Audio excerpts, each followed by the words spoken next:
Les annales de la Chine impériale sont écrites à l'encre de l'histoire officielle, un grand récit détaillant la vie des empereurs et des milliers de femmes du harem, dont l'unique but était de donner un héritier au trône du dragon. C'est l'histoire que nous connaissons, un conte familier de pavillons de soie et de succession dynastique.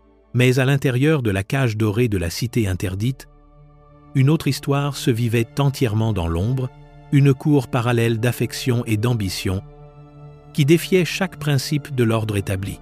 C'était un monde non pas d'impératrices et de concubines, mais de garçons favoris dont le pouvoir était absolu mais terriblement éphémère, une vie de luxe inimaginable en équilibre sur le fil du rasoir du caprice d'un empereur. Voici leur secret. Le grand moteur de l'Empire chinois n'était pas alimenté par l'acier ou le feu, mais par le sang. Et entre les hauts murs vermeils de la cité interdite, la production méthodique de cette lignée était une affaire de science sinistre et industrielle. Le harem impérial n'était pas un sanctuaire de romance ou un jardin des délices terrestres. C'était un rouage complexe et terriblement efficace de la machine d'État, une usine humaine dont le seul produit était la stabilité sous la forme d'un héritier mâle.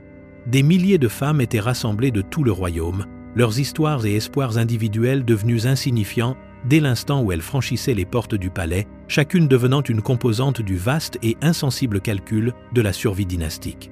Elles étaient méticuleusement catégorisées et classées au sein d'une hiérarchie aussi rigide et impitoyable que n'importe quelle structure de commandement militaire, avec l'impératrice trônant au sommet d'une pyramide de nobles consorts, de dames de premier rang, et d'innombrables autres grades de femmes impériales, chacune avec ses propres devoirs, privilèges et proximités prescrits avec la chambre de l'empereur.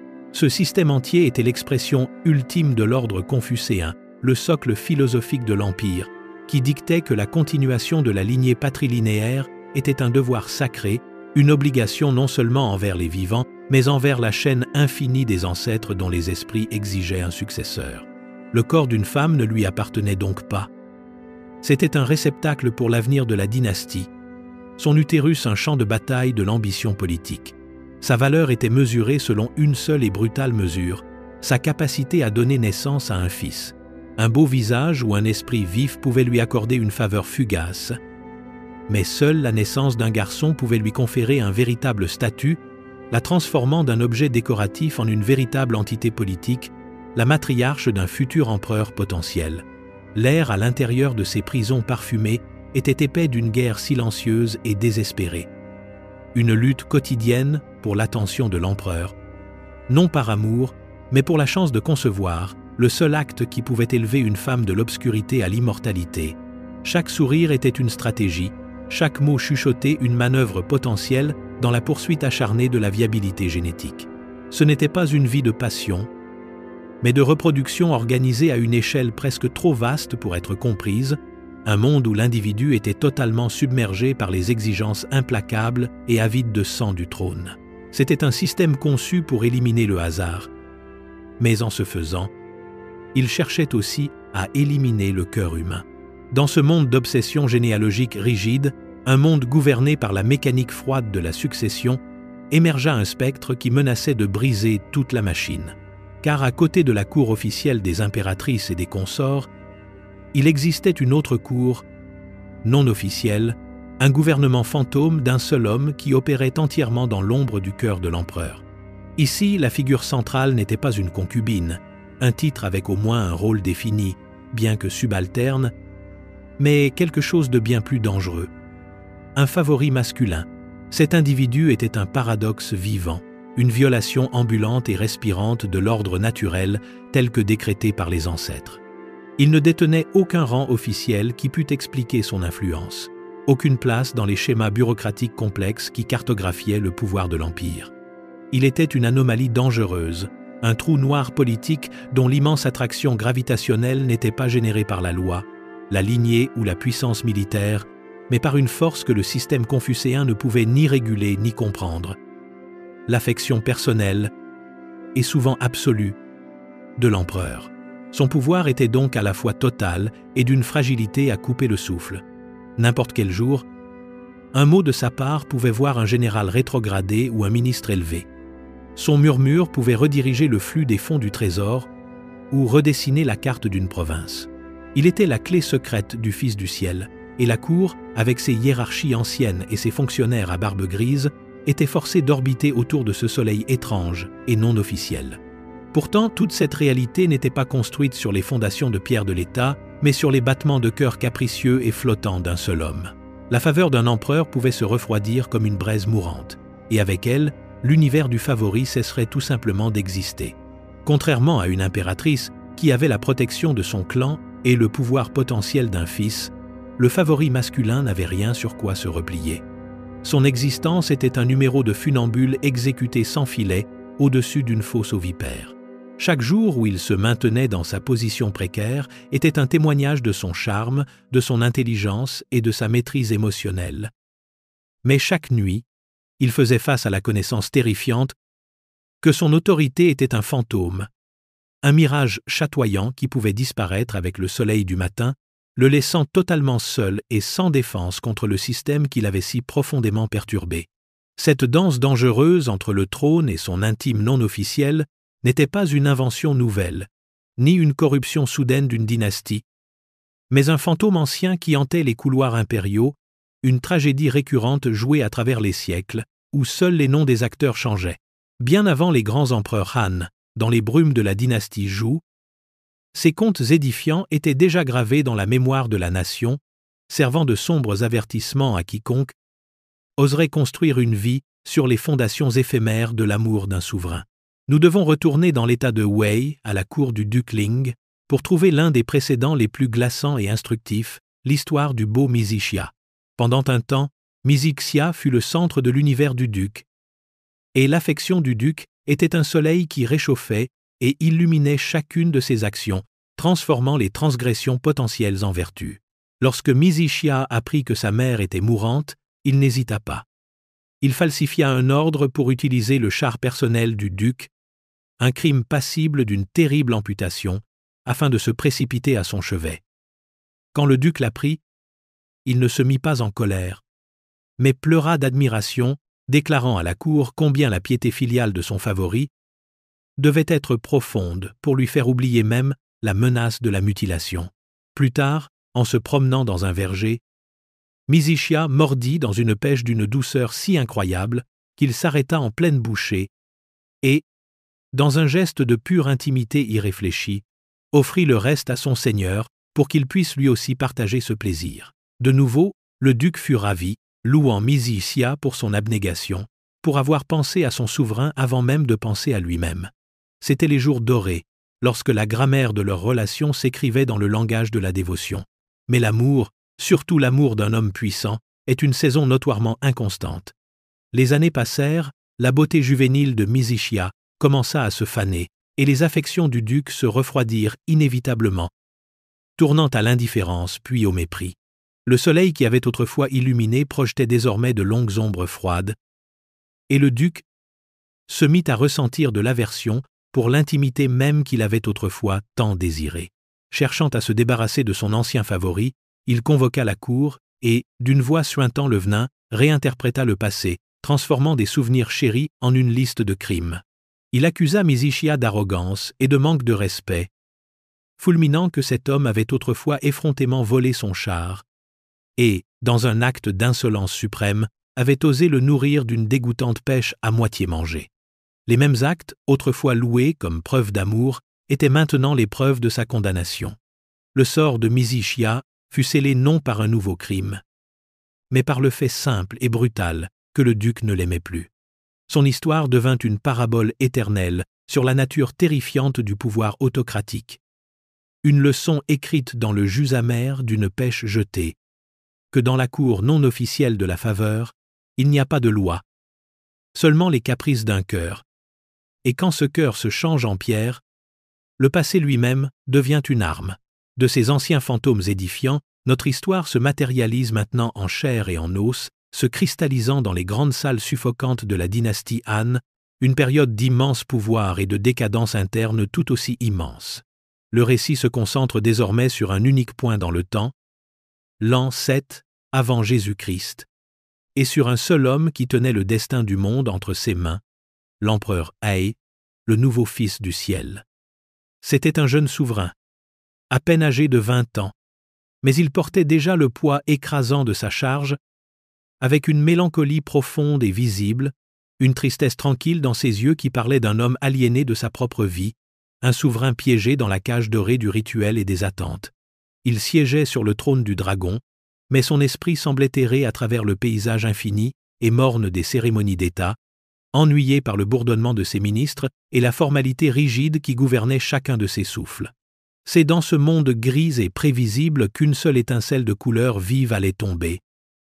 Une intrusion de beauté si profonde qu'elle ferait trembler les fondations mêmes de l'Empire. Il était un fonctionnaire subalterne nommé Dong Xian, un homme d'un rang si insignifiant qu'il faisait à peine partie du décor du palais, peut être un héros annonçant les heures, sa voix l'une des nombreuses qui marquaient le passage fastidieux du temps impérial. Mais un jour, alors qu'il se tenait à son poste, le regard las de l'empereur dériva sur les courtisans assemblés et, pour la première fois, le vit vraiment. Ce qu'il vit n'était pas la prestance d'un soldat ou la ruse d'un politicien, mais une vision de grâce langoureuse, presque liquide, une féminité douce dans ses traits et un calme serein dans sa posture qui contrastait de manière choquante avec l'ambition rigide et masculine qui l'entourait. À cet instant, le monde de l'empereur He se fractura. Le bourdonnement de la cour s'estompa en un murmure lointain. Les visages de ses ministres les plus puissants se brouillèrent en une tapisserie indistincte d'âge et de désapprobation, et son univers entier se contracta pour n'englober que la forme sereine et inconsciente de Dong Xian. Ce ne fut pas un calcul politique ni une évaluation stratégique, ce fut une embuscade de l'âme, un engouement soudain et total, aussi violent et inéluctable qu'un coup de foudre. La rencontre fut un moment de destinée profonde et terrible, un seul regard qui servit de catalyseur à une obsession qui allait bientôt consumer un empereur, défier 1000 ans de tradition et mettre le cap sur une collision entre le désir personnel et le devoir impérial dont personne ne sortirait indemne. La machine de l'État venait de rencontrer son fantôme. Ce seul regard fatidique fut l'étincelle qui alluma une tempête politique. Un brasier de faveur impériale qui allait consumer l'ordre établi de la cour des Han, avec une vitesse à couper le souffle. La transformation de la vie de Dong Xian ne fut pas une ascension graduelle, mais un lancement violent et vertical dans la stratosphère même du pouvoir. D'un homme dont l'existence était à peine remarquée, il devint l'ombre de l'empereur, son compagnon constant dans la salle du trône, dans les jardins privés et, de manière plus scandaleuse, dans la chambre impériale. La machine de l'État, qui pendant des siècles avait avancé à un rythme lent, délibéré et prévisible, fut violemment réaffectée pour servir l'obsession de l'empereur. Une avalanche d'honneurs, de titres et de terres fut déchaînée sur Dong Xian, un déluge de richesses si vaste qu'il éclipsait les possessions de familles ayant servi la dynastie depuis des générations. Les décrets furent émis à la hâte, chacun l'élevant plus haut, cimentant un pouvoir sans précédent et sans autre justification que le désir de l'empereur. Il fut fait marquis, puis on lui donna le contrôle de fonctions clés de la cour, ses mains douces et jeunes guidant désormais des leviers de pouvoir autrefois tenus par les ministres les plus chevronnés. Mais la véritable rupture avec la tradition, l'acte qui envoya un frisson d'horreur pure à travers la vieille garde de la cour, fut sa nomination au poste de commandant suprême des forces armées. Imaginez la scène. Les généraux grisonnants, marqués par les cicatrices des batailles, des hommes qui avaient passé leur vie sur les frontières violentes de l'Empire, leurs visages des cartes de vieilles blessures et de victoires durement acquises, désormais contraints de s'agenouiller et de recevoir des ordres d'un beau courtisan langoureux, qui n'avait jamais tenu une épée avec colère. Leur mépris silencieux et bouillonnant était une force palpable dans la pièce, un poison qui commençait à s'infiltrer dans les fondations mêmes du palais. Et la faveur de l'empereur ne s'arrêta pas à Dong Xian. Ce fut une marée dorée qui éleva toute sa famille dans une nouvelle réalité incroyable. Son père reçut un titre de noblesse. Ses parents furent comblés de postes influents. Et sa femme et sa sœur furent amenées à vivre au sein du palais, traitées avec la révérence normalement réservée aux princesses impériales. Elles étaient drapées de soie si fine et de bijoux si rares que leur simple présence était une insulte éblouissante et criarde aux sensibilités austères et confucéennes de la cour. Cette opulence soudaine et imméritée était un rappel constant et visible que les règles ne s'appliquaient plus, que le mérite et le service ne signifiaient plus rien. L'Empire n'était plus une méritocratie de ministres loyaux. C'était le domaine privé du cœur d'un seul homme, et en son centre siégeait Dong Jian, une belle et souriante catastrophe. Au milieu de cette accumulation incessante de titres et de la marée montante de ressentiments silencieux, survint un moment non pas de spectacle public, mais d'un calme profond et bouleversant, un seul geste intime dont on se souviendrait longtemps après que l'or se soit terni et que les titres aient été retirés. C'est à ce moment de quiétude que toute la légende de leur amour est ancrée. Imaginez la scène. Un après-midi somnole dans les appartements privés de l'empereur, le vacarme de la cour n'étant qu'une mer lointaine et étouffée, le seul son étant le doux bourdonnement d'une cigale à l'extérieur des paravents peints. La lumière du soleil, chargée de grains de poussière, tombait en biais sur le sol laqué où l'empereur He et Dong Xian faisaient la sieste ensemble sur une large natte, un moment de paix partagée et sans défense au cœur d'une tempête politique. L'empereur, souverain du monde connu, se réveille le premier, son esprit revenant lentement du brouillard du sommeil au poids pressant de ses devoirs. Une heure précise a été fixée pour une audience avec ses ministres, un moment où il doit redevenir le fils du ciel insensible et impersonnel. Il se prépare à se lever, mais sent un poids doux et chaud sur son bras. Il baisse les yeux pour voir Dong Xian, perdu dans un sommeil profond et paisible, sa tête reposant avec confiance sur la longue et magnifique manche de soie de la robe de cérémonie de l'empereur, un vêtement tissé des fils d'or des dragons, le symbole même de son autorité divine. Voici donc le conflit central de la vie de l'empereur, distillé en un seul et silencieux dilemme. D'un côté se trouvait l'Empire, avec ses horaires rigides, ses obligations ancestrales et ses exigences incessantes. De l'autre, la forme endormie de l'homme qu'il aimait, une image de vulnérabilité sereine qu'il ne pouvait se résoudre à briser. Le réveiller serait choisir le devoir. Rester serait y faillir. Pendant un long moment, l'empereur ne bougea pas. Une statue sculptée dans le conflit.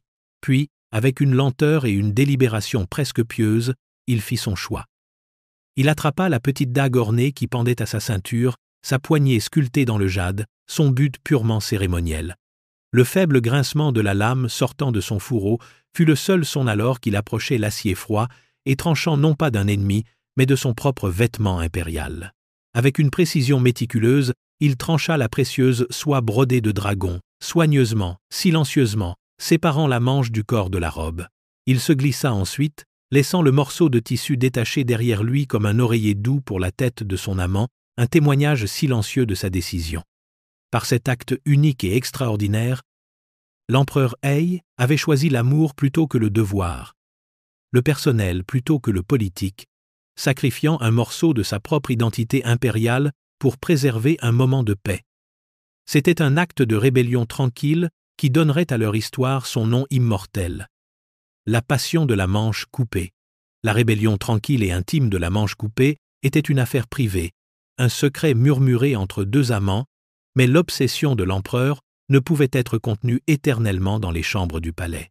C'était une force de la nature, un déluge de sentiments qui allait inévitablement briser les murs du décorum et s'écraser sur la cour publique avec la force d'un raz-de-marée. Le moment de l'impact, le véritable zénith politique de cette dangereuse liaison, arriva lors d'un grand banquet impérial. Imaginez la scène. La grande salle est illuminée par 1 millier de lanternes. L'air est épais de l'odeur du vin et des viandes rôties, et la noblesse et les ministres assemblés de l'Empire Han sont disposés dans leur ordre de préséance strict et inflexible. Dong Xian, radieux dans ses fines soies, est assis à une place d'honneur si proche de l'empereur qu'elle constitue un affront physique à chaque fonctionnaire présent dans la salle.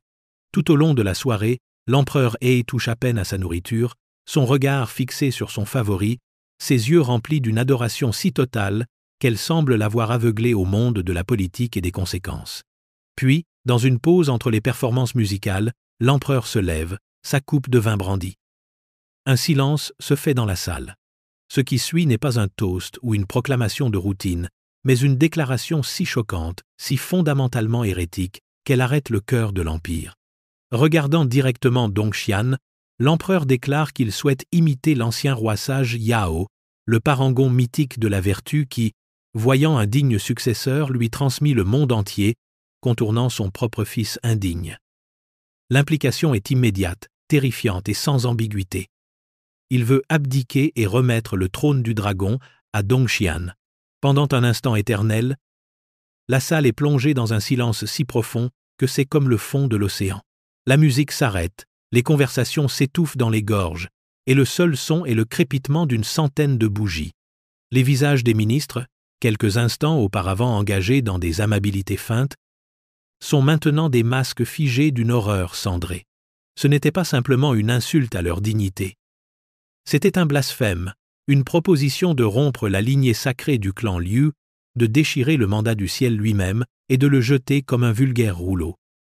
L'empire, croyait-il, n'était pas la propriété personnelle de l'empereur à donner en cadeau d'amoureux. Finalement, un ministre de haut rang, le visage pâle mais la voix tremblante d'une fureur juste, rompit le charme. Il tomba à genoux, non en supplication, mais en protestation, rappelant à l'empereur que le trône était un dépôt des ancêtres, un héritage à transmettre à son propre sang, pas un bibelot pour un favori. Bien que l'empereur, irrité par la réprimande, ait renvoyé le ministre, le mal était irrévocablement fait. À cet instant, le sort de Dongxian était scellé. Il n'était plus une indulgence scandaleuse ou un rival politique. Il était désormais une menace existentielle directe pour la dynastie elle-même, un usurpateur potentiel. La désapprobation latente de la cour s'était instantanément cristallisée en une opposition froide, dure et meurtrière. Ils ne le regardaient plus seulement avec mépris. Ils attendaient maintenant que l'empereur meure. Le réseau complexe de pouvoir, de passion et d'hérésie politique que l'empereur He avait tissé reposait sur une seule et fragile hypothèse, qu'il vivrait pour le protéger. Mais le mandat du ciel n'est pas un contrat permanent, et le corps d'un empereur n'est encore qu'un corps de chair et de sang, susceptible des mêmes faiblesses banales que le plus humble paysan. La fin ne vint pas avec le drame de la lame d'un assassin ou une bataille décisive, mais avec l'indignité pathétique d'une maladie soudaine et débilitante, une fièvre qui brûla à travers le palais pendant quelques jours atroces, défiant les remèdes désespérés des médecins impériaux. Par une matinée étouffante de la première année avant Jésus-Christ, le grand dragon de la dynastie Han cessa simplement de respirer. Le moment de la mort fut un événement silencieux, presque imperceptible, une dernière et faible expiration d'air dans l'atmosphère lourde et chargée d'encens de la chambre impériale. Pendant un instant, rien ne changea. Dongxian, qui n'avait pas quitté le chevet de l'empereur, tenait toujours la main du monarque, ne réalisant peu, être même pas la seconde précise où la vie l'avait quitté. Mais vinrent alors les signes glaçants et indéniables de la finalité physique. La faible chaleur qui s'était attardée sur la peau de l'empereur commença son inexorable retrait, remplacé par une pâleur froide et cireuse. Le relâchement de la mâchoire, le regard vide des yeux mi-clos, c'étaient les vérités grotesques et biologiques qu'aucune puissance impériale ne pouvait nier. La source de tout le monde de Dongxian, le soleil autour duquel son univers avait été configuré, n'était plus qu'un morceau de viande en train de refroidir sur un drap de soie. Et alors que cette prise de conscience germait dans son esprit, un nouveau phénomène commença. Un silence terrifiant. La nouvelle n'eut pas besoin d'être criée sur les toits. Elle se répandit comme un givre, rampant hors de la chambre mortuaire, le long des longs couloirs et à travers les vastes cours. Le bourdonnement omniprésent du palais, la musique, les bavardages, le pas rythmé des gardes, tout cela s'arrêta. C'était un silence qui n'était pas vide, mais rempli d'une anticipation terrible et prédatrice. Dans ce silence, le pouvoir de Dongxian, ses titres, sa richesse et son avenir furent totalement anéantis. Ce ne fut pas un déclin progressif. Ce fut une extinction instantanée, comme la flamme d'une lanterne soufflée par une rafale. Un instant, il était l'homme le plus puissant de l'Empire. L'instant d'après, il n'était plus qu'un jeune homme terrifié, piégé dans une chambre avec un cadavre, l'air même crépitant de la haine triomphante des ennemis qui l'entouraient désormais. Son isolement était absolu. L'homme qu'il aimait était parti, et avec lui, le monde entier qui lui avait été donné. Le silence terrifié qui s'était abattu sur le palais n'était pas un vide, mais un vacuum.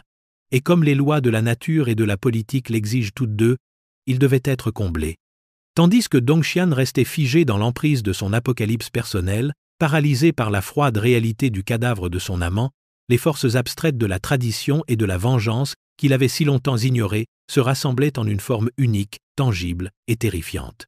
L'anticorps du système, l'incarnation vivante et respirante de l'ordre ancien, était la grande impératrice douairière Wang.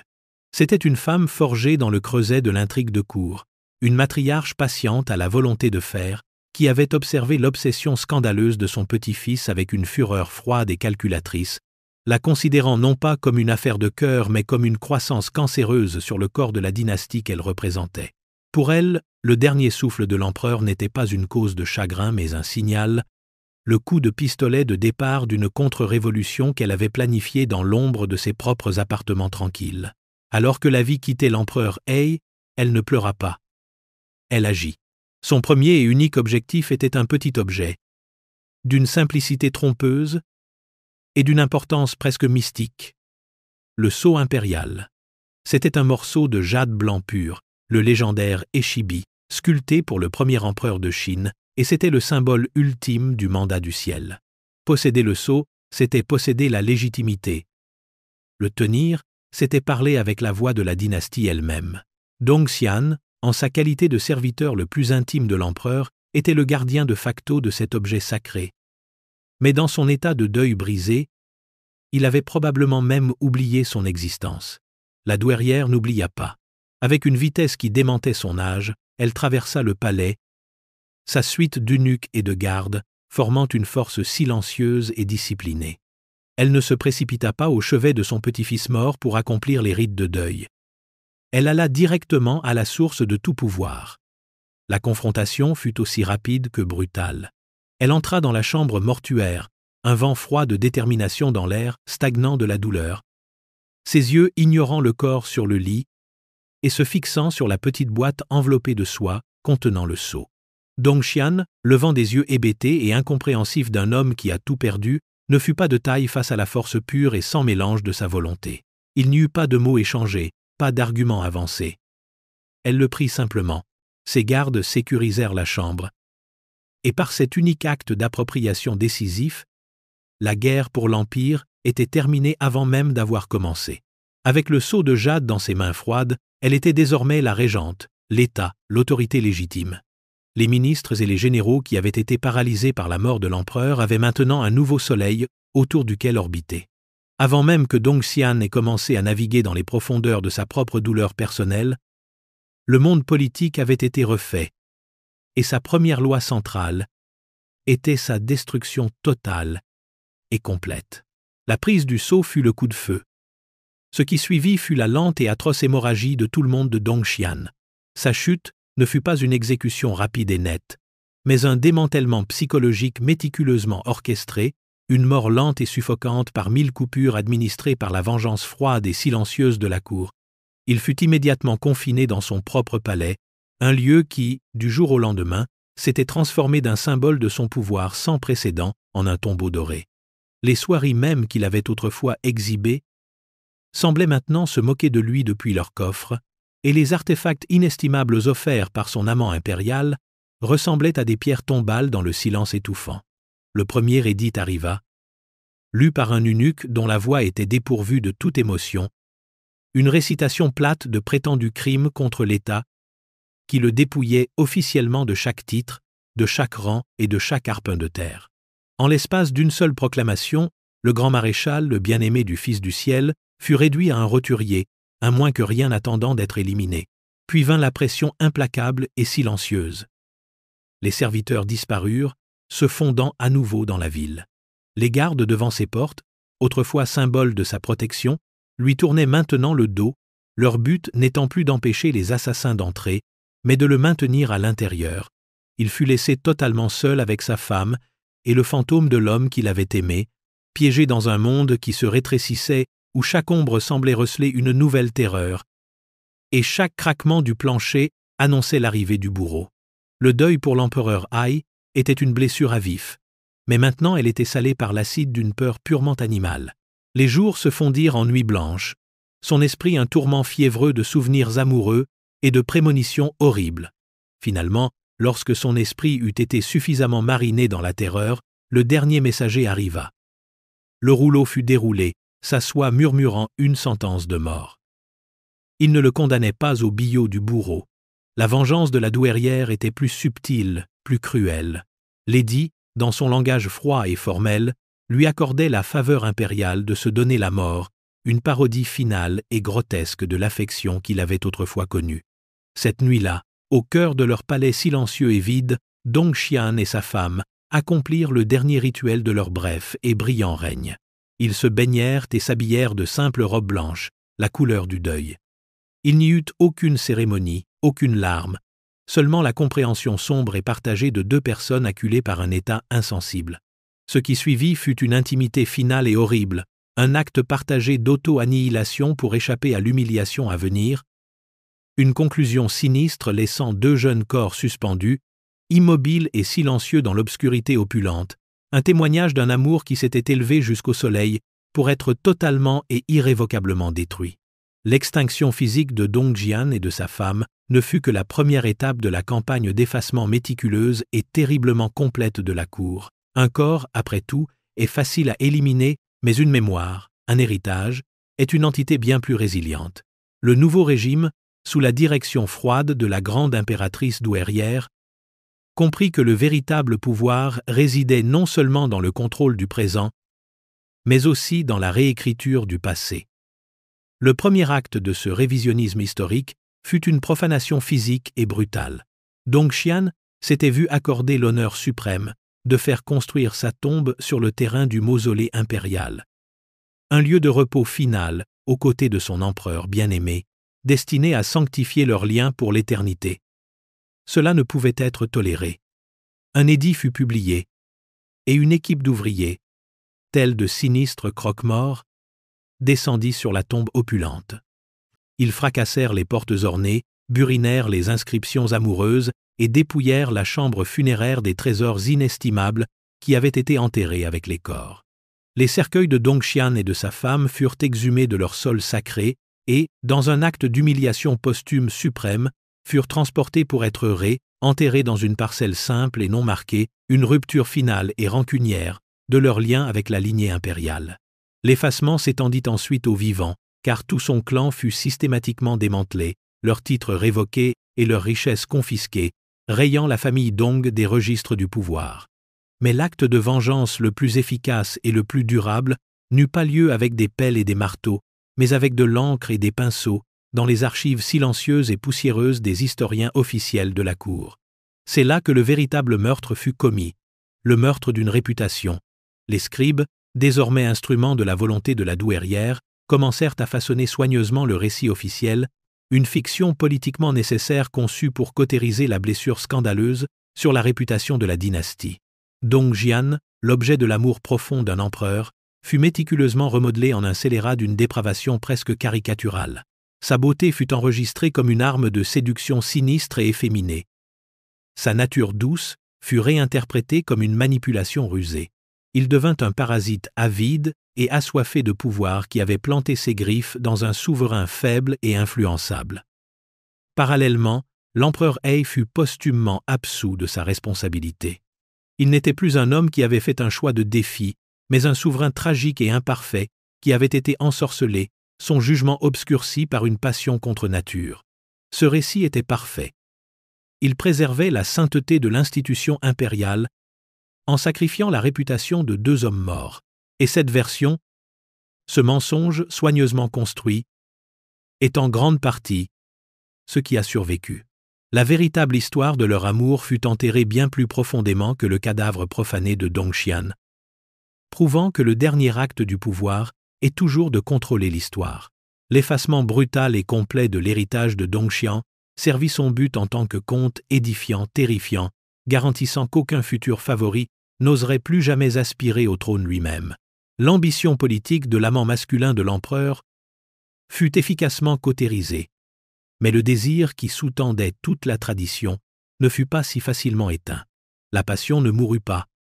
Elle s'écoula simplement hors du paysage, dangereusement exposé de la cour impériale, pour se déverser dans les estuaires plus discrets et obscurs de la société privée. Le phénomène fut décentralisé, passant de l'empereur unique et tout-puissant à la classe plus large et influente des lettrés fonctionnaires, des riches marchands et des artistes célèbres qui façonnèrent la culture des dynasties Ming et Qing ultérieures. Dans ce nouveau monde, l'objet d'affection n'était plus un courtisan ou un général, mais une figure d'une beauté exquise et manufacturée, le jeune acteur masculin de l'opéra chinois. C'était un monde où l'artifice et la réalité se brouillaient de manière belle et dangereuse. Ces acteurs, en particulier ceux qui se spécialisaient dans les rôles de dans, les personnages féminins, étaient formés dès leur plus jeune âge à un programme rigoureux de chant, de danse, de poésie et de mouvement d'une grâce impossible. Ils étaient des œuvres d'art vivantes, leurs visages peints en masques de féminité idéalisée, leurs corps drapés de soie chatoyante, leur voix entraînée à produire des mélodies éthérées et légères. Sur scène, ils étaient l'incarnation même d'une beauté féminine romantique et inaccessible, et hors scène, ce charme séduisant et androgyne captivait les hommes mêmes qui étaient les gardiens de la haute culture. Un fonctionnaire puissant ou un riche marchand de sel devenait le mécène d'un jeune acteur particulièrement doué, pourvoyant à tous ses besoins, nourrissant sa carrière, dans l'intimité de son élégante demeure, faisant de l'acteur son compagnon et son amant. C'étaient des relations complexes, un mélange trouble d'affection sincère, d'appréciation esthétique, de dépendance financière et d'un déséquilibre de pouvoir indéniable. L'amour d'un mécène pouvait élever un acteur à une vie de luxe inimaginable et d'épanouissement artistique. Mais contrairement à Dongxian, ce favoritisme ne conférait aucun pouvoir politique officiel. C'était une passion confinée au domaine de la culture, un secret célébré dans les cercles de poésie privée et murmuré lors de banquets somptueux. Cette rétrogradation du statut de menace potentielle pour l'État à celui de quête culturelle sophistiquée fut la clé de la survie de la tradition. Le fantôme de l'empereur He et de Dongxian hantait encore les élites. Mais son pouvoir terrifiant avait été dompté, son histoire transformée d'une tragédie politique en une romance esthétique et bien plus sûre. Nous arrivons maintenant au cœur de notre histoire, la question centrale qui a persisté comme un fantôme derrière chaque conte de passion et de ruine politique. Quelle était la véritable nature de cette vie secrète? Le mot lui-même est une tromperie, car le secret était rarement une question de dissimulation. La relation entre l'empereur He et Dongxian n'était pas cachée.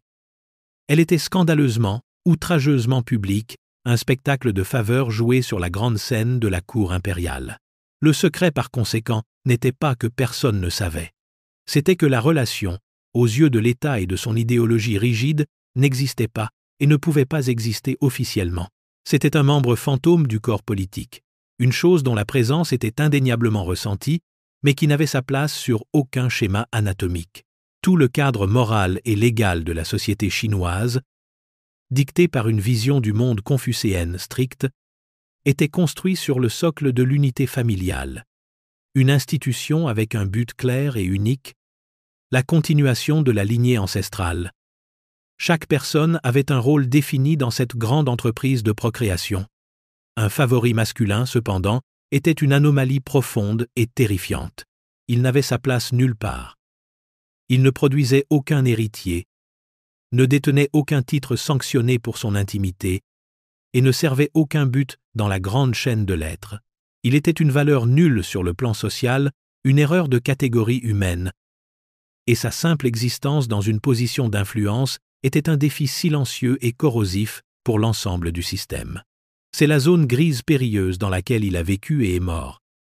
Parce que sa position n'était pas sanctionnée, elle était intrinsèquement illégitime, et cette illégitimité était sa faiblesse fatale.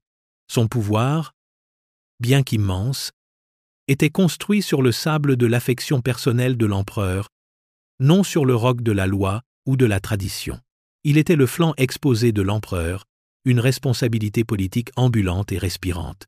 Pour toute faction rivale à la cour, le favori était la cible parfaite, un moyen d'attaquer le jugement et l'autorité de l'empereur sans commettre de trahison.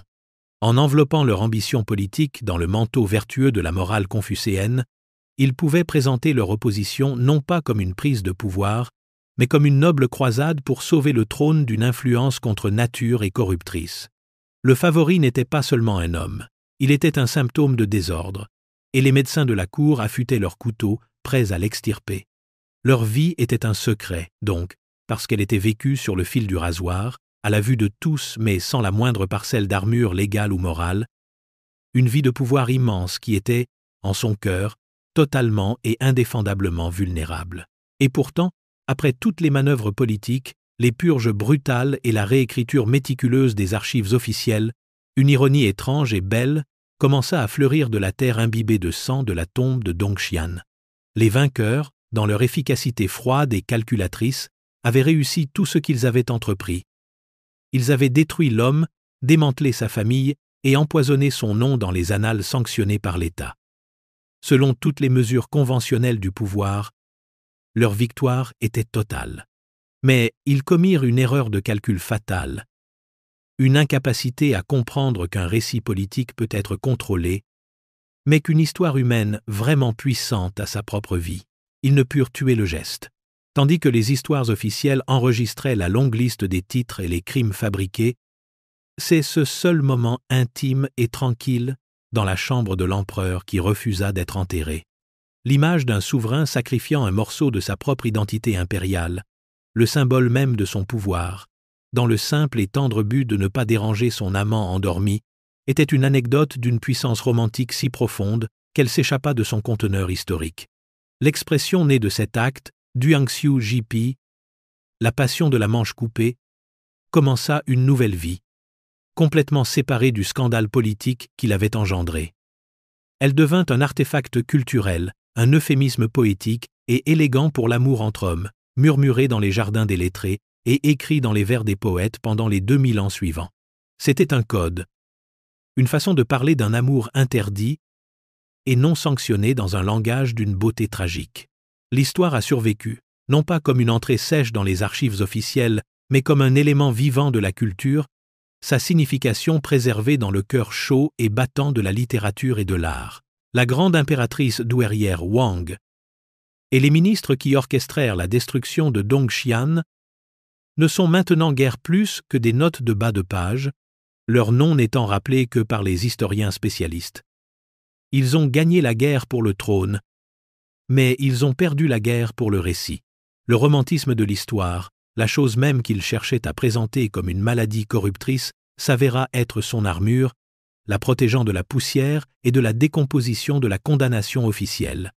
En fin de compte, l'héritage le plus durable de toute cette affaire ne fut pas la restauration de l'honneur du clan Liu ou un changement dans la politique de la cour, mais une simple phrase de 4 caractères qui assura que l'amour qu'ils avaient si désespérément tenté d'effacer atteindrait, à sa manière, une sorte d'immortalité. Nous sommes donc laissés, à la fin de cette longue et sanglante histoire, non pas avec un verdict simple, mais avec une question profonde et troublante sur la nature même du pouvoir.